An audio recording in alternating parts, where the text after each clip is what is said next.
Welcome to a beginner's intro to Kerbal Space Program. In this series, we're learning the absolute basics of Kerbal Space Program from the point of view of a complete beginner trying out the game for the first time. Let's dive into Episode 3.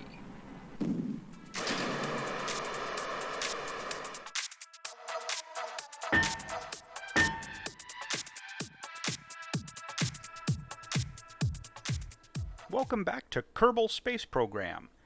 This is Episode 3, and what we're going to be doing is bringing you through the process of launching a rocket to orbit and understanding the basics of that. And we're also going to go through the Kerbal engineering process, which is a fun process of trial and error and usually some explosions. So, since the last episode, I spent about 20 minutes or so driving around with a little science car that I'm showing you here, collecting science from the different biome zones that you have in the buildings around the Kerbal Space Center. We discussed that at the end of Episode 2, that's a way to sort of get a little bit of a science boost early on. So I did that, and I got us to this point in the tech tree, where we've unlocked these first, second, and third level technologies, and we've also unlocked fuel systems. Now, there's a couple of these I want to give a special shout out to and talk about why they're important. The flight control technology gives you access to these fins. Those will help you steer rockets as they ascend. That becomes very important once your rockets get big. The aviation technology gives us access to these wheels and these little jet engines. That's what I used to make that little science car to drive around the Kerbal Space Center. So if you decide that you want to use that trick to get the early science boost, get this aviation technology very quickly so that you can get those parts. Also, general construction. General construction is one of the most essential technologies in the entire game, and that is because of two things: these launch clamps and struts. Launch clamps allow you to hold a rocket steady on the launch pad before you launch it, so that it's not resting all of its weight like on the engines directly flush against the ground. That helps you launch rockets like straight up without them wobbling over to the side or just exploding. Kind of important. And these strut connectors, what these allow you to do is connect different parts together structurally, so that, like, if your rocket design isn't perfectly aerodynamic or something, or if it's very tall, these strut connectors will allow you to connect things so that they stay kind of sturdy and they don't wobble around and fly apart and explode. That's very important. Also, researching general construction allows you to use a feature called auto strut, which is very helpful. Let's take a look at something real quick.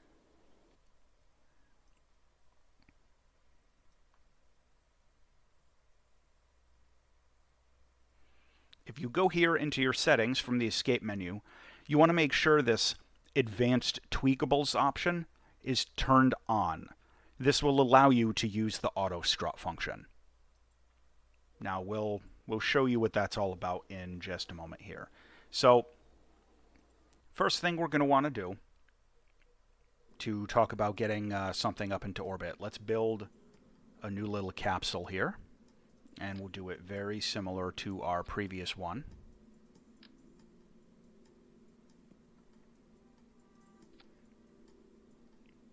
We'll get our drogue parachutes. That will open before our main parachute. We'll get our heat shield.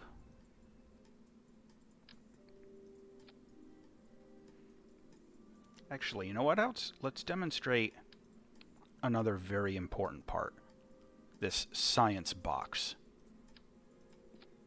Now, it's huge and it's kind of awkward, so I'm going to clip that down into the pod a little bit. But that is a very important piece of equipment, and we'll demonstrate why in a few minutes. So we'll do our decoupler again. And a science module. And here's an advanced trick. You're going to notice that when I did the decoupler under that heat shield, it makes this weird, like, checkerboard ring around the outside, and it looks kind of out of place, and it doesn't flush with the sides of the rocket, you can get rid of that. If you click on your decoupler and just move it up a notch, there you go. You can avoid having that little extra ring there. So we're going to do some extra little science parts.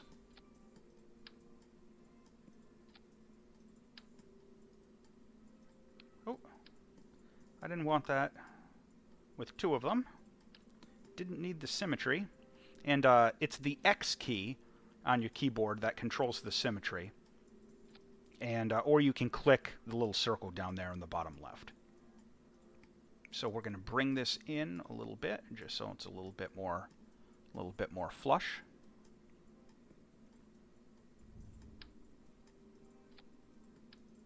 And there's our fuel tank, and we're going to use a smaller engine. And this will be our orbital spacecraft. And it is 13 parts, so we've used about half of our parts on our basic little orbital craft. But just to be safe, I'm also going to add in 2 batteries. And we're going to put those flush on the inside. Now, in order to actually get this into orbit, we're going to have to go through and build ourselves a rocket. Now, this is where the Kerbal engineering process comes into play. If you remember before, in order to get into space at all, we just used a simple solid rocket booster. So we're going to try that and see how it works. And we'll do some fins so that we can steer our rocket going up. How many parts do we have left? We have a bunch. Now I'm also going to demonstrate what the launch clamps do. These launch clamps are staged. You can see here, down in the lower right. They allow you to literally just hold a rocket up off of the ground when you go to launch it. Now, this rocket is not going to get into orbit, but I want to just demonstrate that. So let's call this Orbital 1, even though it's not really going to get there. Now, this is going to be a little bit of an introduction to a concept called delta V. Delta V is an extremely important term and concept in the larger topic of rocketry. The simplest way to explain it is that delta V is a measurement of the potential energy you have to change your velocity. For example, if your rocket has 100 meters per second of delta V, you have enough fuel and engine power to change your speed and go from 0 meters per second to 100 meters per second. So the more delta V allows you to go further and do more and have more of a margin for error while you're sort of, planning and executing your flight. Now, we've got our throttle all the way up. That's only going to matter for that liquid fuel engine up top. We've got our staging checked. We're going to quick save just for good measure. That's the F5 key on the keyboard. And we're going to launch. And here goes our little rocket. Now I have those aerodynamic fins I added. That allows me to steer the rocket a lot easier. Now, a good thing to mention here again, when you're trying to achieve orbit, you want to lean your rocket to the right as you're flying up. And the reason is that's the direction that we're going to be orbiting the planet. And the reason we go this way, we go to the east, is that we're using the rotation of the planet as a little bit of extra horizontal velocity to help us achieve orbit a little bit easier. So, all right, our first stage has ran out of fuel. And if we hit M, we're going to see, all right, that's not quite going to get anywhere. So let's stage into our liquid fuel engine and see how far this can get us. Now remember, it's not enough just to get this into orbit. We have to get this into orbit with a little bit of fuel left over so that we can slow down and do what's called a retrograde burn. Slow down enough to enter the atmosphere and land. So that's very important. So this rocket isn't quite going to be able to get us into any kind of an orbital flight.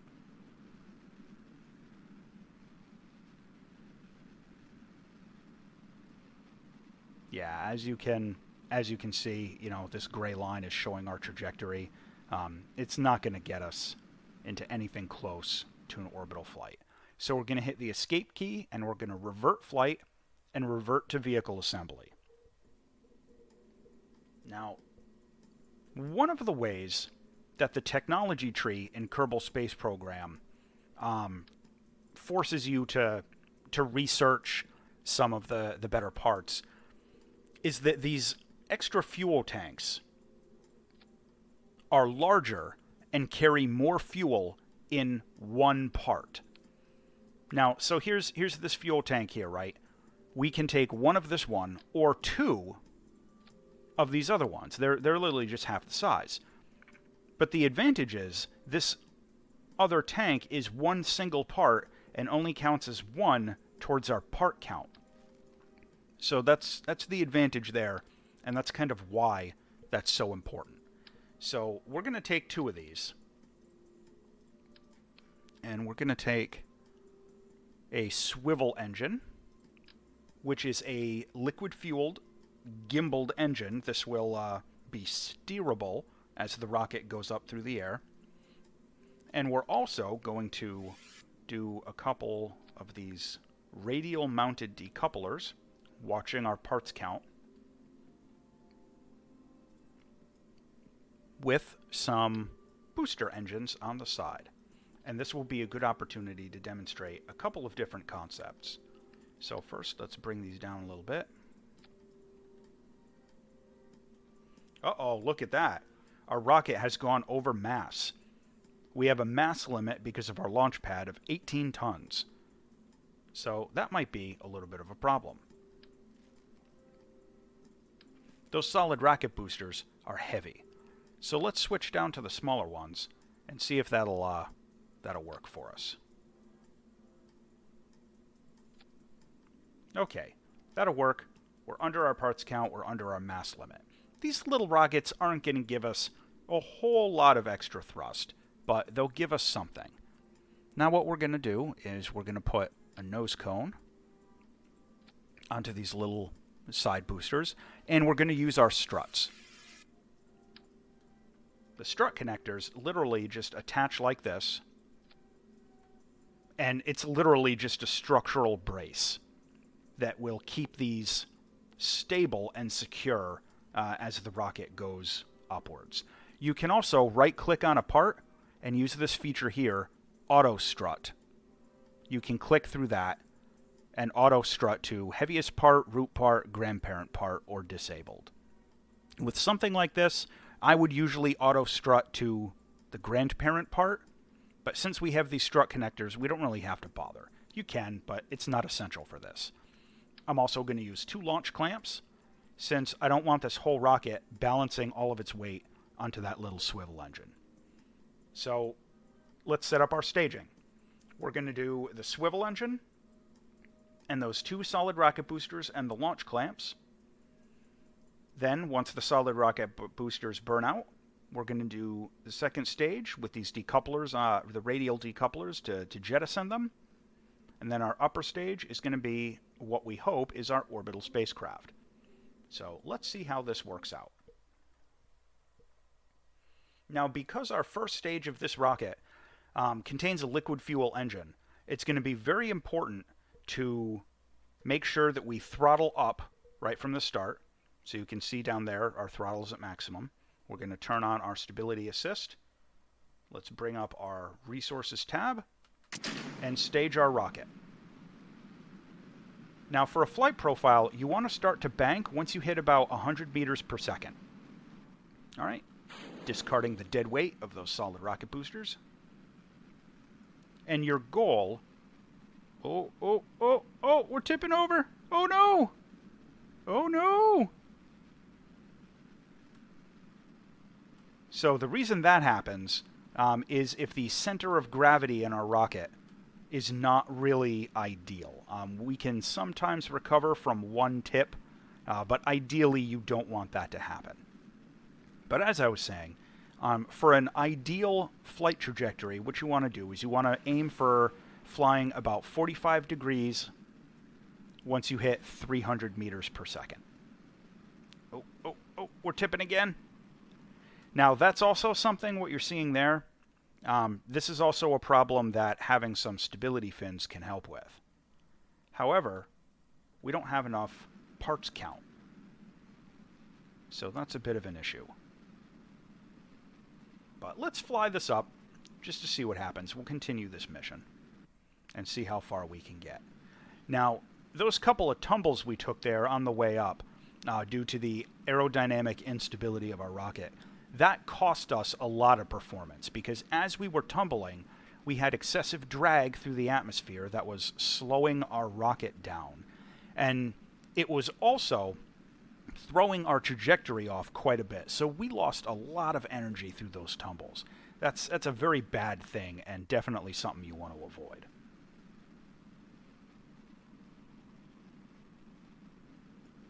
Alright, so our liquid fuel rocket stage is almost burnt out. We have a really good ascent angle there. However, we're definitely not in orbit just off of that. Let's see what we can get out of our second stage. Now, first thing is, we haven't upgraded our tracking center, so we don't have any idea of how high this altitude really is, remembering that 70,000 meters is the edge of space in Kerbal Space Program. If you upgrade your tracking center, this will give you an apoapsis and periapsis indicator. Sorry, my voice is a little hoarse. I'm kind of sick today. Which will show you what your peak altitude is going to be. So we're just going to fast forward. Okay, we're in space. All right, so we've reached 70,000. That's good. So we've at least gotten into space. Now let's try and burn to the east, steering our rocket to point directly east, and see what we can get out of this second stage. Now I'm going to speed up my time a little bit, but watching my fuel very carefully.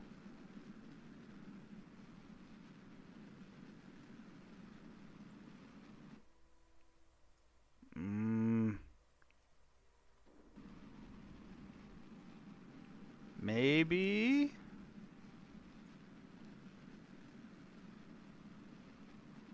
So this rocket almost gets to orbit.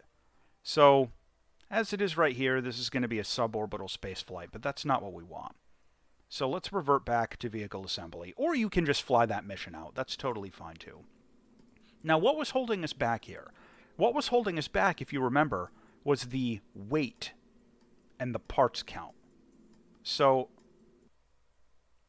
let's see what we can do about that. If we right-click on our launch pad, we can upgrade it for 50,000, which we can easily afford. And that'll allow us up to 140 tons and a significantly larger sized rocket. So let's definitely do that. How about our vehicle assembly building? We can also upgrade that, but it'll cost us almost all of our money. And that would allow us to have 255 parts. Now, I'm not going to do that for this video, but if you want to, the way to get a little bit of extra funds is just to go through and do some of these contracts. But for now, we're going to live with that 30 part limit, because I've done this before and I know we can get to orbit with 30 parts. It's not a problem. So we're going to get rid of these boosters. We're going to get rid of these launch clamps for now. So let's take larger solid rocket boosters and see what can happen there. Now, another thing that I'm going to do is I'm not going to fire the liquid fuel rocket right from the start. Our first stage is only going to be those solid rocket boosters. Now, we have 23 parts. We could get away with doing more solid rocket boosters, but I'm not going to do that.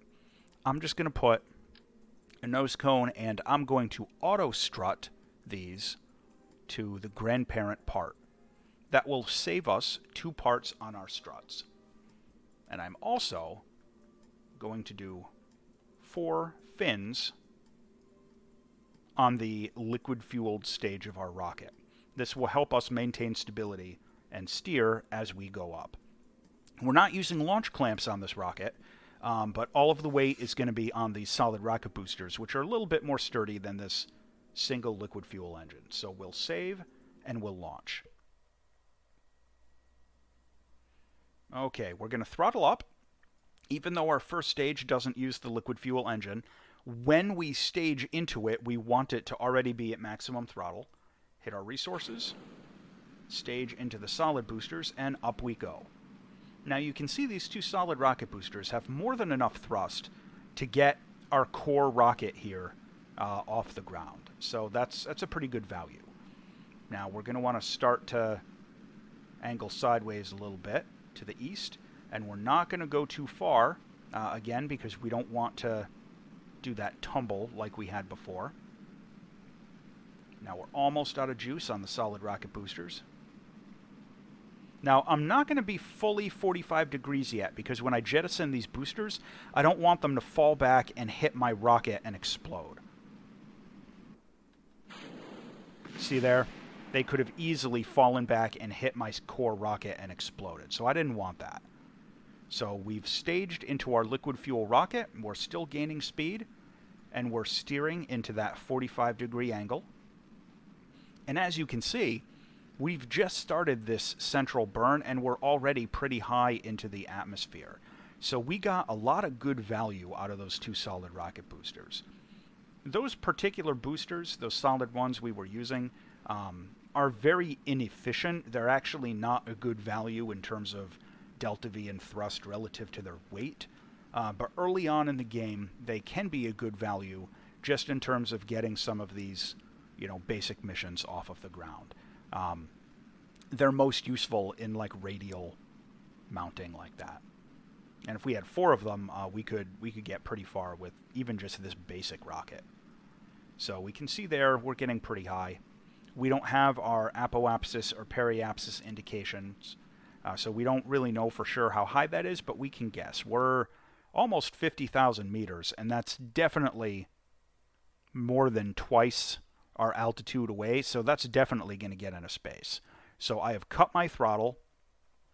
You don't have to at this point. It's slightly more optimal to do it this way.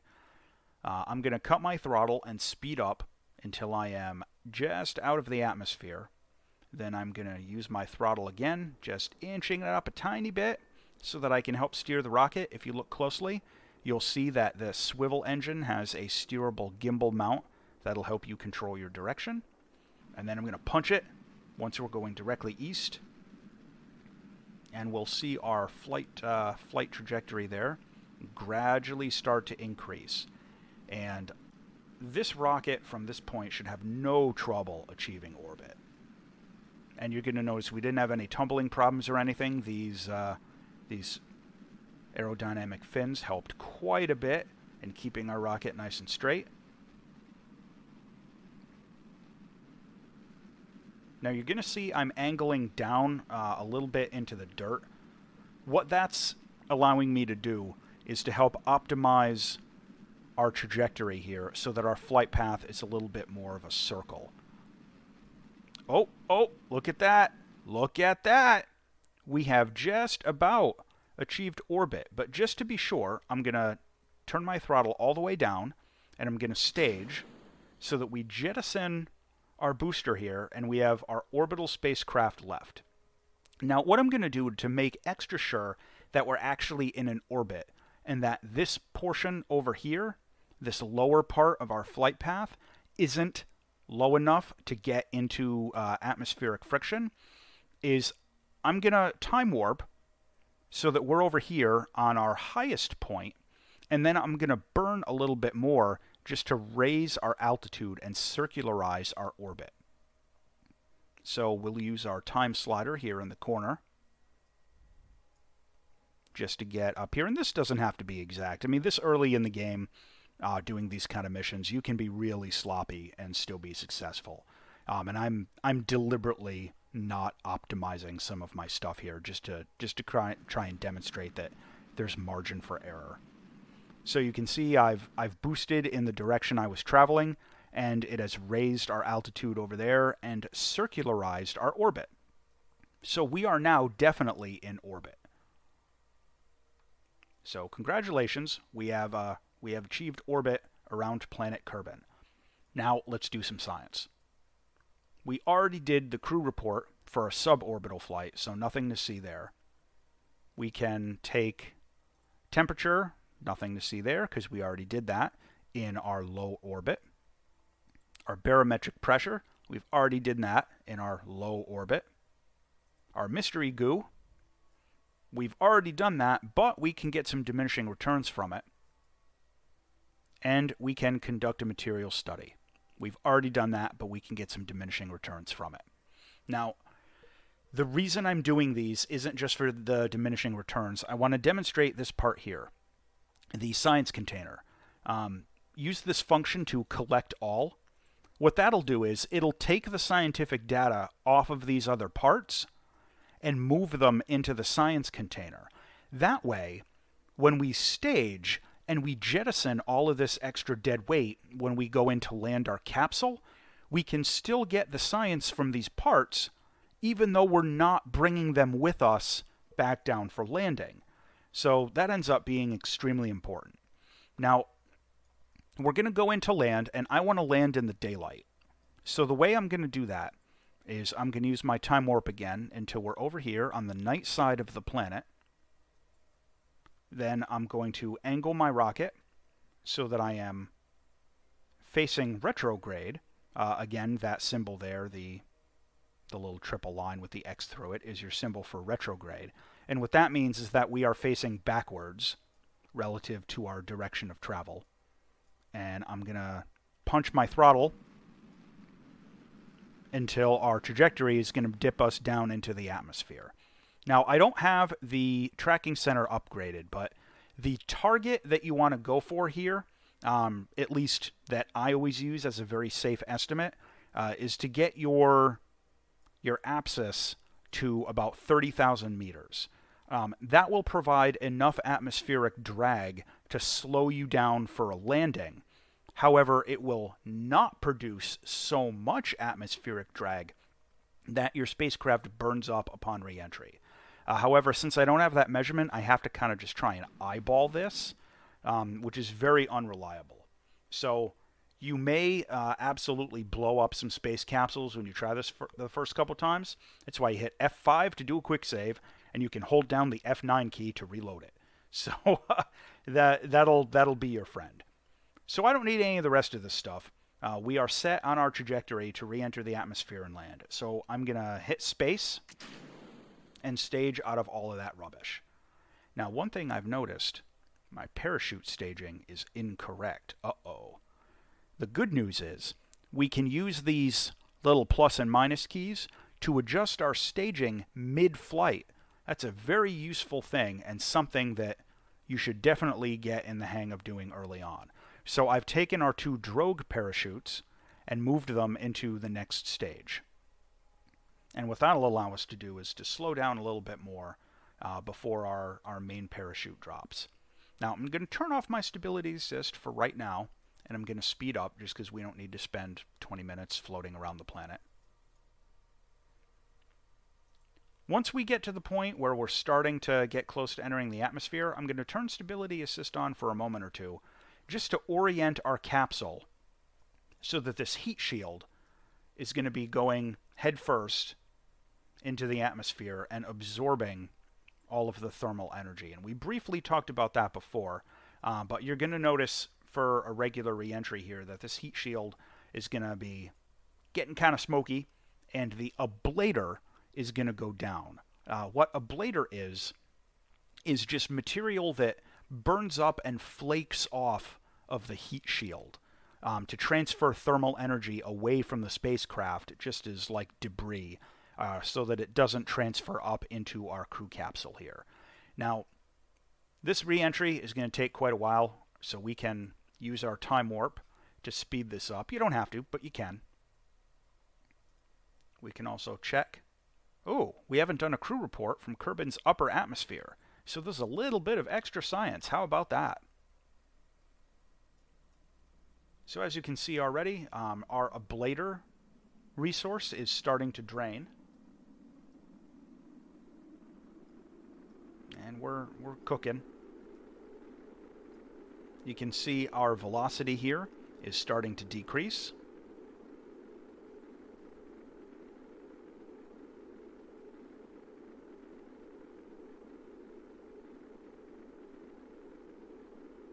It is not yet safe to deploy our drogue parachutes. There's, the icon for them is still bright red, so we don't want that. We can try and deploy them once it gets orange, but I usually wait until it's gray and it's safe. So these will slow us down quite a bit. And it's already safe to deploy our main parachute, but, I'm just going to exercise a little bit of caution here. Okay, so they've slowed us down to a pretty gentle fall. Now, from this point, you can actually right-click on the parachute and cut them. It's a little hard to do when they're wobbling, so we'll take off our time warp. So we don't really need those anymore. We can just fall straight down, and once we get a little bit lower, we'll do our main parachute.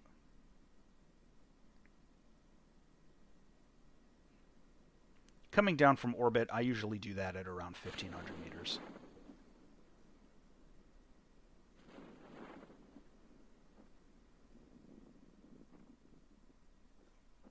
There we go, look at that.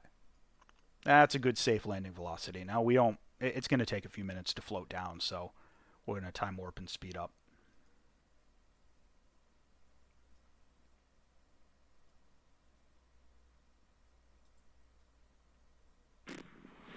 Okay, we have splashed down, and we can recover our vessel. And congratulations, we have just made an orbital spaceflight of the planet Kerbal. Okay, you can see that mission only gave us 39 science, not a lot, but we had already done some of those experiments. We got some funds, that's interesting. Some of them are from recovered parts, and some of them are from our... Don't need the alarm clock. Some of them are from our world first milestones. We've achieved orbit and returned to the surface from orbit. That's a quick 50,000. And we completed our contract. So there's a little bit more. Excellent. We can use that to upgrade our vehicle assembly building. So now we can make much larger rockets and much heavier rockets. So that's about all we're going to do for right now. Stay tuned for episode 4, where I'm going to show you how to do a flyby of the moon. As always, thanks for watching.